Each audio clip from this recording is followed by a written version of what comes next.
Маријан е музичар, човек кој што има дипломирано музичка академија, свири кларинет, академски музичар, Бостон универзитетот беше негова, да речам, една од последните станици. Повели се идни кратко, и каква врска има музиката со пиво, па има врска, веројатно луѓе што слушаат квалитетна музика, а пијат и квалитетно пиво, зашто не сите пива се квалитетни. Дали ќе се сложиме со тоа?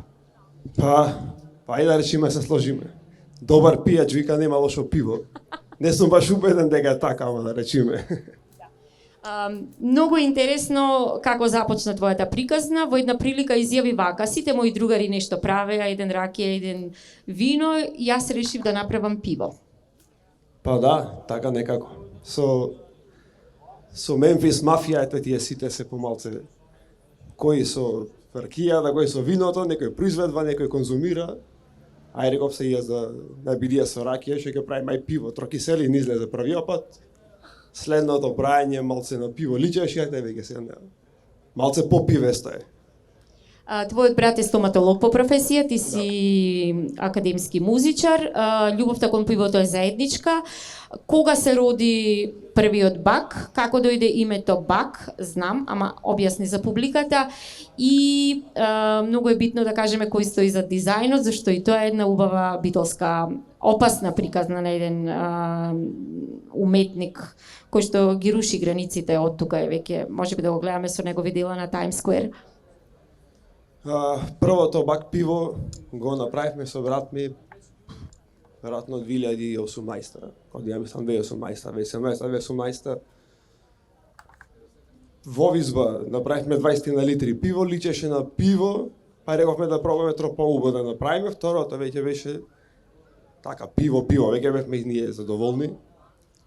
Името Бак иди од презимето што ни е Бакревски, така издаваме како иницијалите, како првите 3 букви од името, а за етикетата, за дизајнот ни поможи Дарко, ствари го креираше Дарко Вилишката целосно. Од идеја, а да кажам што е заправо и за името ни поможи Дарко Вилишката, така дите беше мотото. Тој е кумот, значи. Камелеон мислам дека има, еве го гледаме тука, само етикетите се различни врз база. Колку сега типови на пиво произведувате? Моментално имаме светло pale ale и темно стаут пиво. Тие се две врсти на пива, имаме безалкохолни верзии на нив. Во наповидок има за летово пченично пиво, сме во веќе некои рецепти припремаме, имавме некои проби. Така да, камелеоно приказано со камелеоно е што камелеоно си ја менува бојата во зависност од секое пиво. Исто идеја на Дарко. Така да Дарко има голем удел во пивото. Да, тоа се тие стартап нешта кои што се приказни. Кај нив ништо не се случува. Се случува се спонтано, меѓутоа ништо не е случајно. Таква и приказната на Бак. Бак денес може да се набави, односно да се консумира во неколку локали.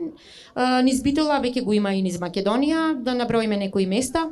Портаџе знам сигурно, го има во Фрагарија. Така, во Камарите, Бурбон, во Food Republic, битно места се спомни.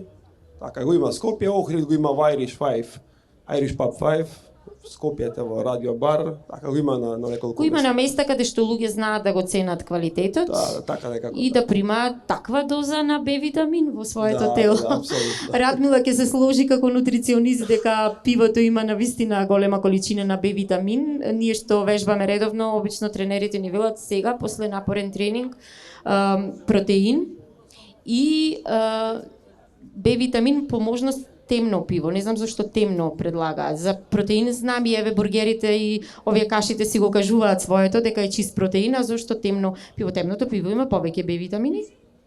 Не знам, да ти кажам искрено, не сум сигурен. Мислам дека е исто, те би требало би, така некако. Добра. Да, веројатно предлагам безалкохолно за после вежбање, алкохолот не е баш погоден за после вежбање, а сите останати позитивни работи ги има во пивото. Па кога може италијанската фудбалска репрезентација, зошто ние да не можеме после вежбање, после тренинг? Да, апсолутно. Ве поздравувам, фала ви многу за вниманието, се надевам дека бевме со корисни информации, дали бевме интересни тоа вие знаете, меѓутоа навистина сакавме да споделиме со вас што може повеќе информации.